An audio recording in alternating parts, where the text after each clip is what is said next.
Hoy vamos a hablar de El banquete.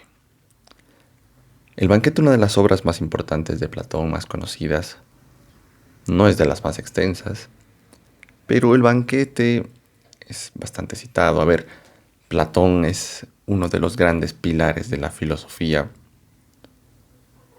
occidental, por llamarlo de esa forma, que ese término no me gusta mucho. Pero bueno, de esta filosofía occidental que nace en Grecia, en Atenas, y que se desarrolla, pues, y que lo hereda Roma, y que y todo ese conjunto lo hereda España, y todo eso lo heredamos nosotros, ¿no? Al final, hablar de esto es hablar de cómo nace un lado de nuestra civilización, porque nosotros, todos los hispanoamericanos, desde California, esta tierra del fuego, como siempre me gusta decirlo, pues al final heredamos esas dos cosas, ¿no? Lo que había aquí en América y lo que había y lo que vino de Europa, todo este desarrollo filosófico, pues que antes de Cristo ya se tenían estas conversaciones. Todo está, es decir, Sócrates, Platón y Aristóteles son obviamente siglos antes de Cristo, no mucho tiempo antes de Cristo, pero digamos que es la cumbre, lo más alto que alcanzó pues Grecia a través de filosofía, literatura. Bueno, tomemos en cuenta que para Platón, que nace por ahí de los 300, 400 antes de Cristo, ya habían pasado siglos de Homero, es decir, al que se le atribuyen los escritos de la Ilíada y de la Odisea, ¿no? Los cantos, rapsodias. Y bueno, no voy a presentar a Platón. Platón es de filósofo súper importante, maestro de Aristóteles, y se supone que es el discípulo de Sócrates, ¿no? Sócrates, que nunca llega a escribir nada, es decir, Sócrates es un personaje en esta filosofía platónica a través de los diálogos, ¿no? Los diálogos de Platón, que son ya un género en sí mismo, es decir, la forma de explicar cosas mediante el diálogo es propio de la época, ¿no? El diálogo, es decir, se presentan personajes que conversan, entonces Platón a través de sus personajes muestra su pensamiento, ¿no? El pensamiento platónico. Sus personajes. Claro, y aquí me surge un dilema personal porque es la primera vez que leo una obra completa de Platón.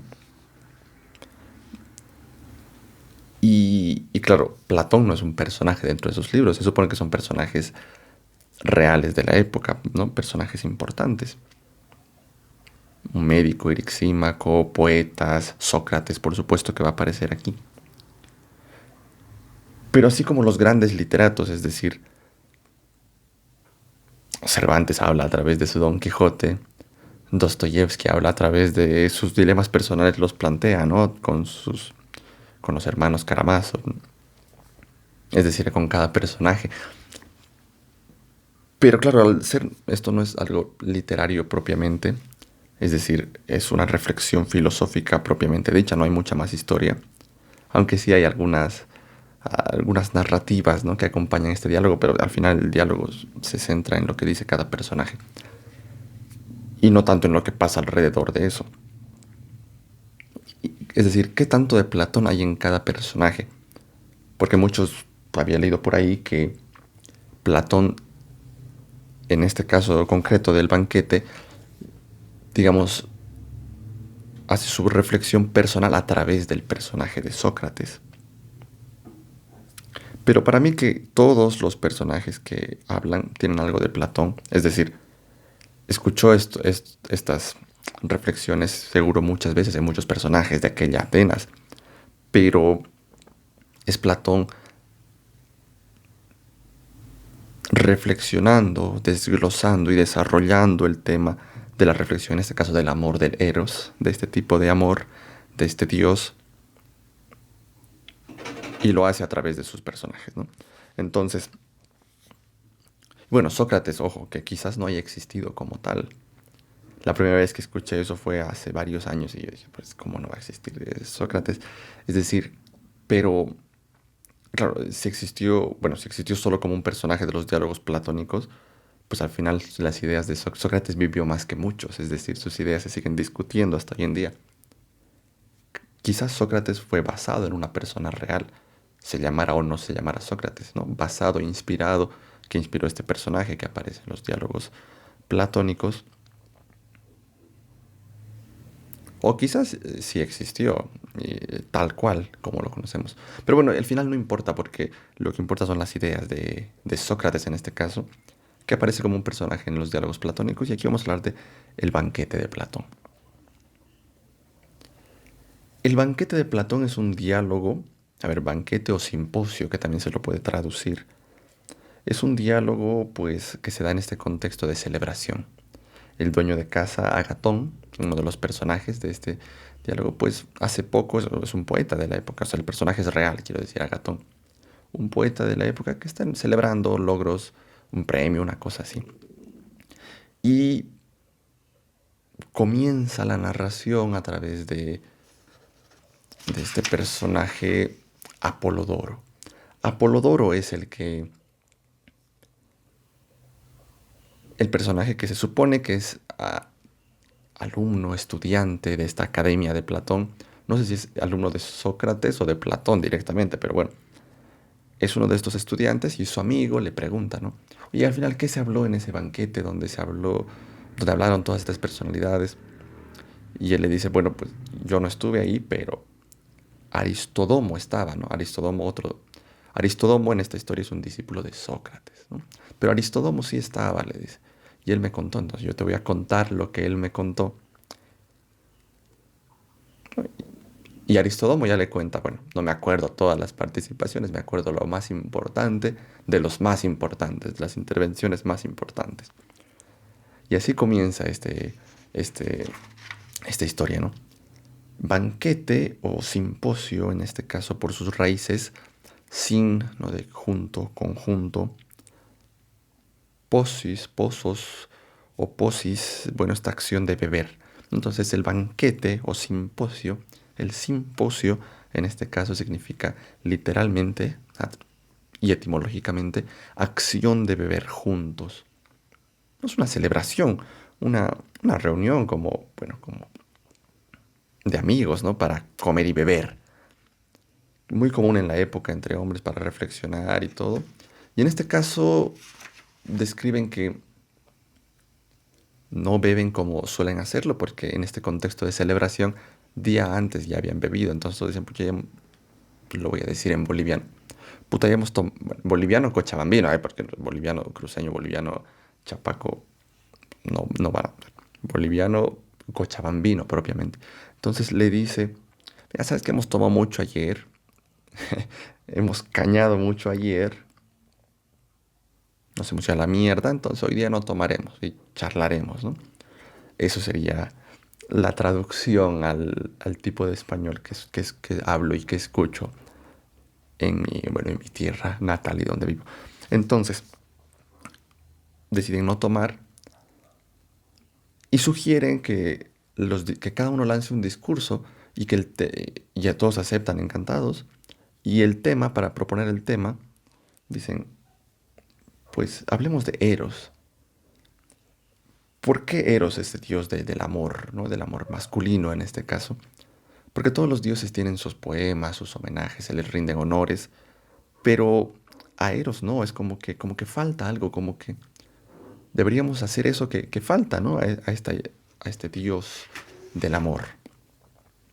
Y comienza con el discurso de Fedro. En esta primera parte me voy a enfocar en hablar del discurso de Fedro, de Pausanias y de Erixímaco, los tres primeros participantes de este diálogo en el banquete.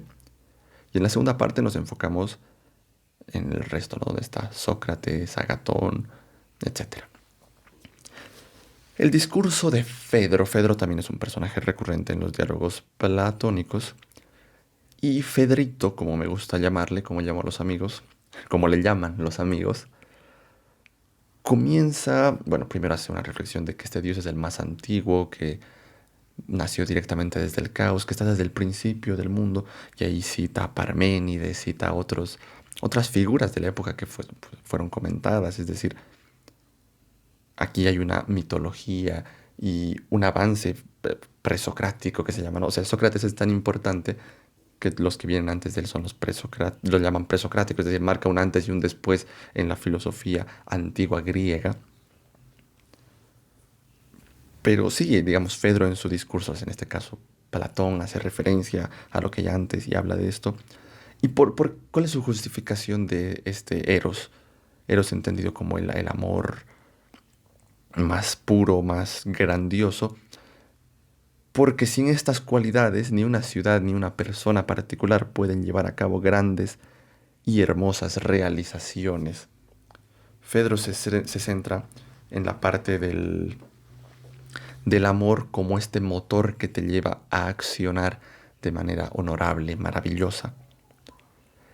Y además habla de que una persona siente vergüenza ante el ser amado. Y por esta vergüenza de que te ve haciendo estupideces, pues te ve haciendo huevadas, te ve haciendo una persona deshonorable, una persona que no trabaja, que abandona a los seres queridos. Es decir, la pura vergüenza de sentir que decepcionas, que eres una mierda, pues ante los ojos del ser que amas, te lleva a hacer actitudes honorables. Eso es lo que dice Fedro, bueno, Platón a través del discurso de Fedro en el banquete. Me parece que es una apología tremenda a lo que es el matrimonio y la idea del infierno cristiano.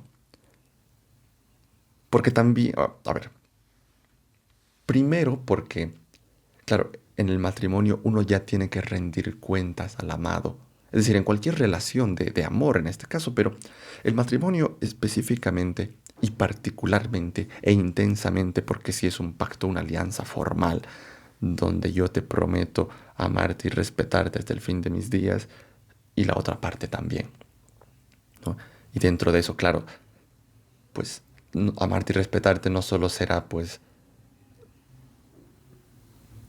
darte cariño y tratarte bien, que por supuesto que eso está muy bien, pero también será no descuidar mi vida, es decir, si, si ves a tu pareja, a tu mujer o a tu pareja, pues que no tiene propósito en la vida, que no, pues que está en malos, en vicios, en cualquier vicio, pues droga, alcohol, X, o sea, los vicios tú los puedes nombrar, ¿no? Es decir, claro, hasta uno puede sentir vergüenza porque, bueno, pues tienes una persona que lo está dando todo por ti o y espera que tú seas, pues, lo mejor que puedes ser.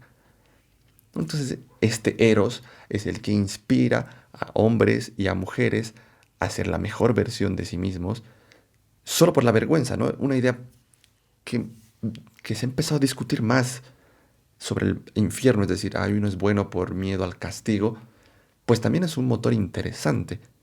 Es decir, para evitar la vergüenza ante el ser amado o para evitar pues la vergüenza ante Dios. Y Dios, que muchas veces la idea del Dios cristiano va a ser mucho más misericordioso que el ser amado.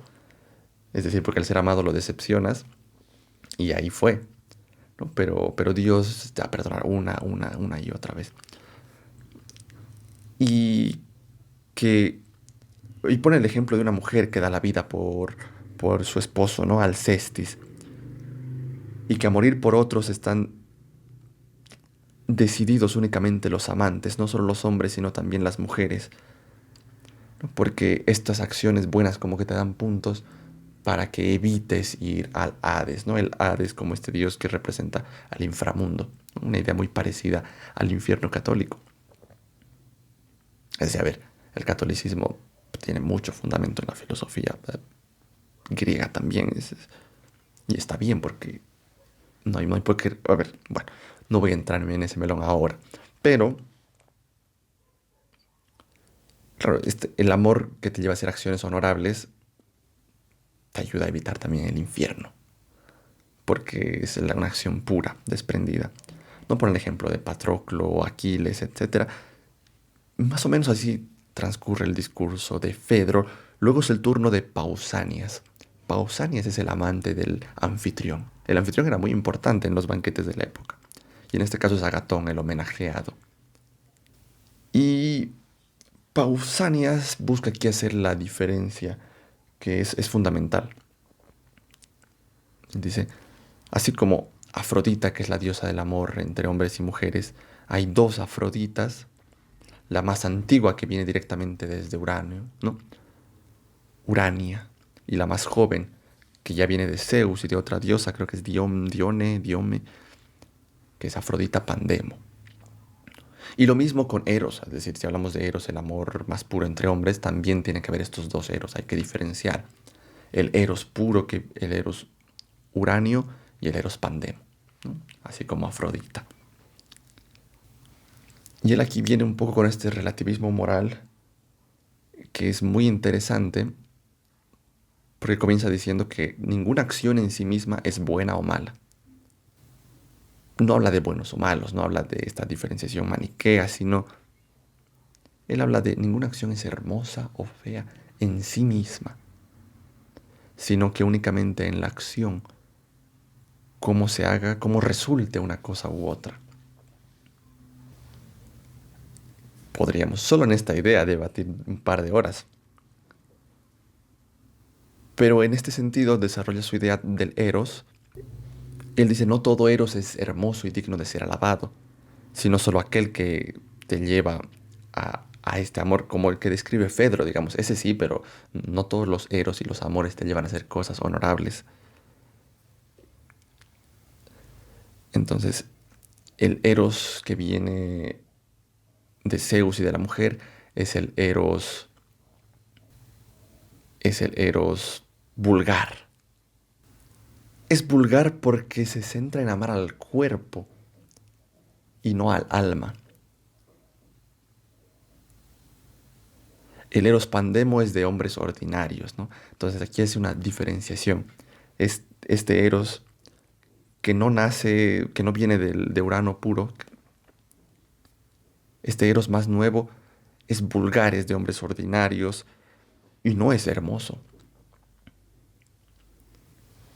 ¿no? Y él, bueno, aquí hace una reflexión y una apología, porque, bueno, vuelvo a decir, Pausanias es el amante de Agatón en el diálogo, en este diálogo platónico. Agatón, este poeta que después va a tener su discurso en el banquete, y es el anfitrión del banquete, entonces es muy importante.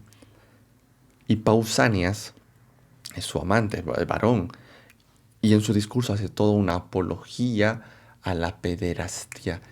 Pederastia, bueno, ya no sé la acentuación de esa palabra, disculparán mi ignorancia, pero de este tipo de relación entre hombres griega, ¿no? Que viene desde Aquiles y Patroclo, que lo canta bueno, que aparece en el canto de la Ilíada, por supuesto, y en toda la mitología.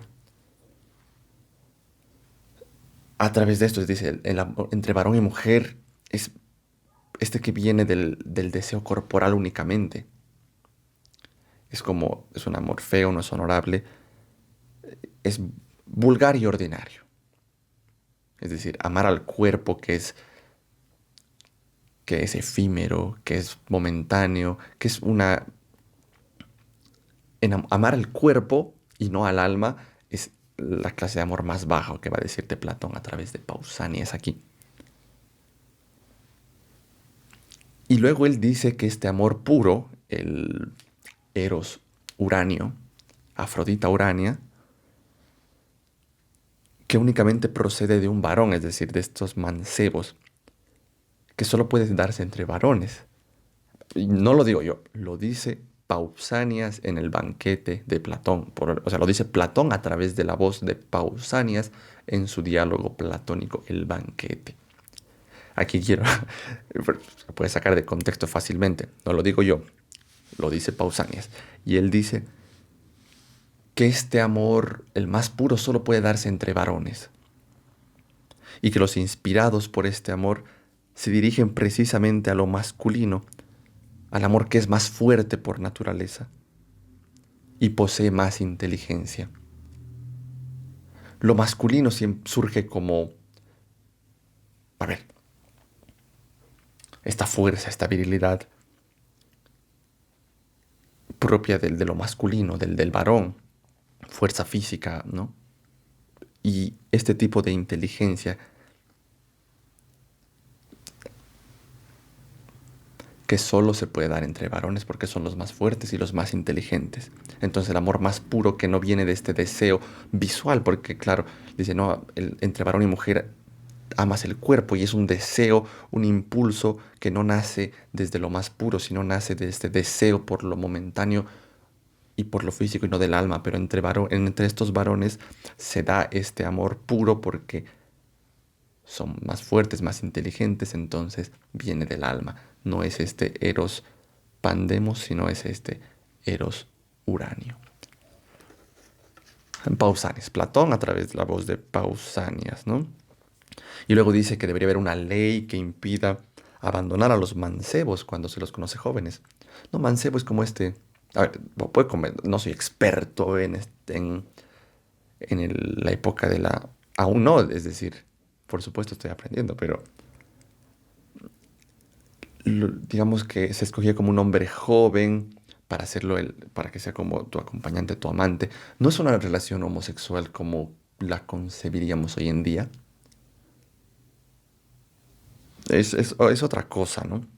Y aquí este Pausanias hace toda una apología a este tipo de relación y también dice que cuando se conoce a uno joven que posee belleza, y es decir, y después puede aparecer otro más joven, más bello, abandonar a esto debería ser ilegal, ¿no? Aquí Platón debería, en la voz de Pausanias, dice que los hombres más fuertes mentalmente, los hombres buenos, los hombres honorables, se impondrán voluntariamente esta ley, aunque no esté escrita.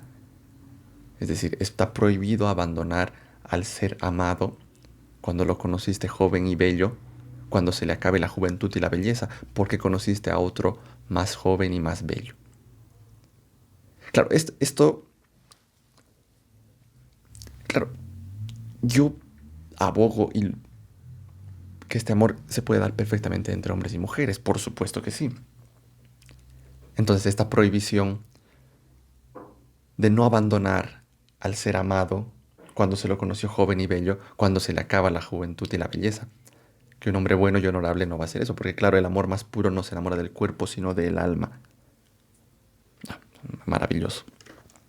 Y luego sí hace una apología a la pederastia, diciendo que en los lugares donde están los bárbaros y los tiranos, eso se ve como algo vergonzoso. Y también la filosofía y la afición por la gimnasia y todo esto,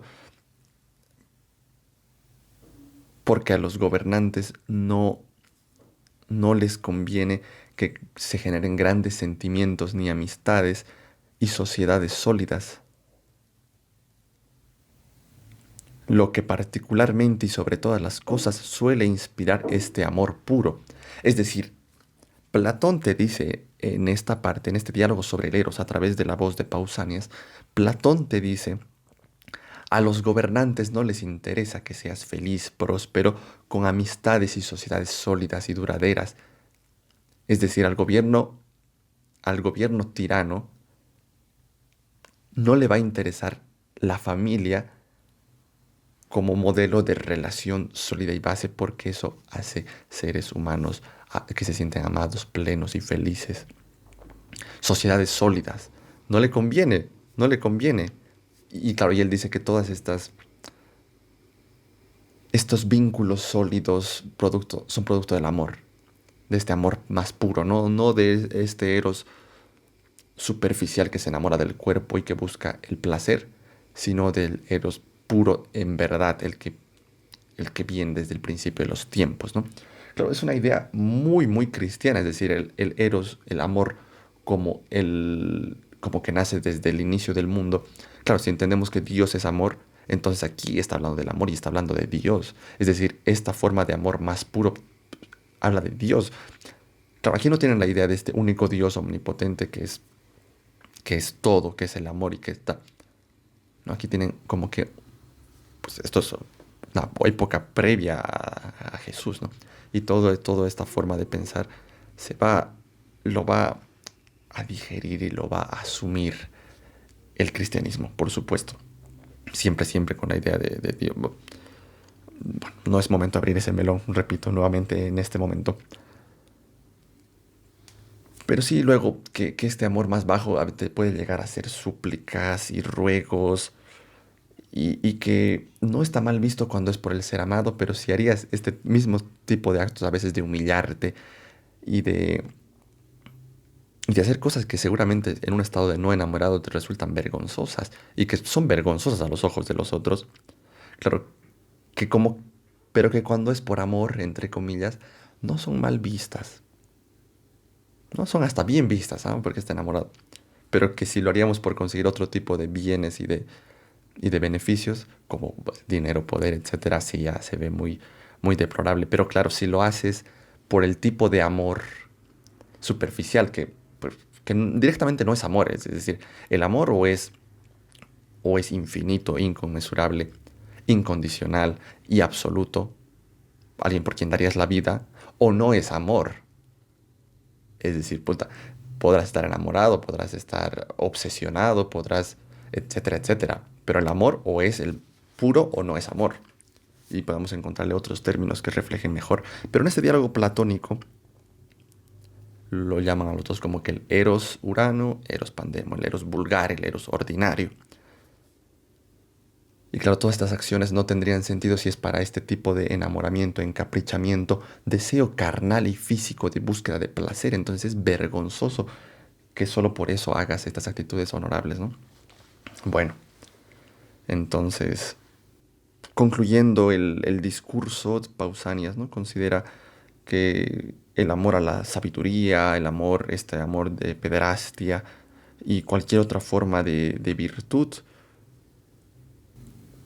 que si es que haces todo esto por obtener la virtud, es en efecto absolutamente hermoso. Entonces dice, claro, el amor va a ser hermoso siempre y cuando sea por la búsqueda de la virtud, de bien, verdad, belleza, y no cuando se busca el placer, ¿no? Ahora, el último discurso del que vamos a hablar en este video es el discurso de Erixímaco, ¿no? Y comienza de una forma muy graciosa, porque hay poca narración, digamos, entre estos diálogos, pero al que le tocaba hablar era Aristófanes. Aristófanes que le da un ataque de hipo, y bueno, entonces por eso Erixímaco le reemplaza. Le dice que para el hipo se aguante la respiración, que haga gárgaras y que estornude, que estornudar es muy bueno para el hipo. Este médico griego, Erixímaco, comienza hablando, pues que está de acuerdo con que existen estos dos tipos de eros, ¿no? Está de acuerdo con Pausanias. A lo que él añade que este eros no solo existe en las almas de los hombres, sino también en todo lo que tiene existencia. Es decir, dice, pues el amor no es solo propio entre hombres, varones o humanos, sino está en todo. Una idea muy de Dios nuevamente, del Dios cristiano católico. Es decir, al final el amor de Dios se manifiesta en todo lo que se puede ver y lo que no se puede ver. No solo se da entre hombres y entre hombres a objetos, sino que se puede dar en este caso en el arte, en el cuerpo, en la materia. Claro, y él dice, un cuerpo enfermo lo componen estos dos eros también, ¿no? Y que el médico más experto será quien pueda distinguir el amor, es decir, lo bello y lo vergonzoso dentro de la enfermedad para poder eliminar lo malo, lo vergonzoso, no habla de malo y bueno, ¿no? Pero lo malo, lo feo, y poder seleccionar para dar las condiciones para que lo virtuoso, lo bello. Claro, entonces la salud en este caso lo asocia a lo más puro. La esencia de Dios para el discurso de Erixímaco está en el amor, y si Dios es amor puro, el amor está presente en toda su creación. ¿No? Aquí un poco y un poquito, a pesar de que es el médico y parece la postura más, digamos, racional, científica, materialista, es para mí la más hippie, porque si al final el amor está en todo, claro, y está en el arte, y que el buen profesional sabrá, digamos, en este arte del oficio, está en la armonía de la música, ¿no? Lo agudo y lo grave, lo rápido, lo lento, el ritmo, las melodías, los hombres ordenados y a los que aún no lo sean para que lleguen a serlo y complacerles y preservarles del amor. Y este es el eros hermoso. Es decir, que el eros hermoso va a llevar a los hombres a esta armonía, esta dualidad, porque todos tenemos a los dos eros. a estos dos impulsos, a estos dos tipos de amor, a, a estas dos fuerzas que habitan entre nosotros. Entonces Platón en la voz de Irixímaco te va a decir el amor más puro, es decir, conectarte con la esencia divina, con esta, la parte más virtuosa y hermosa, será que puedas discernir justamente en este equilibrio, este balance. Y que en cambio el otro, el vulgar, hay que aplacarlo y hay que tenerle mucho cuidado y mucha atención. Porque para cosechar el placer que tiene y no proporciona ningún exceso, es decir, el otro eros también está y existe y nos puede dar placer. El otro eros entendido aquí no solo como el placer carnal, sino como la búsqueda no, el placer carnal en una relación amorosa, quiero decir, sino el placer carnal en todos sus sentidos. Pero dice que para poder acceder al placer tienes que ordenarlo justamente y que no te lleve al exceso, ¿no? Entonces con este otro tipo de eros tienes que tener mucho cuidado. Que en todas las materias se trata de eso, de vigilar, porque ambos eros se encuentran en todo lado. Entonces es un balance hermoso. Entonces él dice que el amor está en la armonía de la creación, en la armonía de las cosas. No menciona la astronomía, que todos los actos y sacrificios son comunes entre dioses y hombres, y que toda impiedad, es decir, todas las acciones malas se dan cuando complaces al eros desordenado y no al ordenado, ¿no? Que al final la felicidad la vas a alcanzar cuando tienes esta búsqueda de bien, verdad y belleza a lo más absoluto y al amor más puro y más real, al elevado, al eros urano y no al eros pandemos.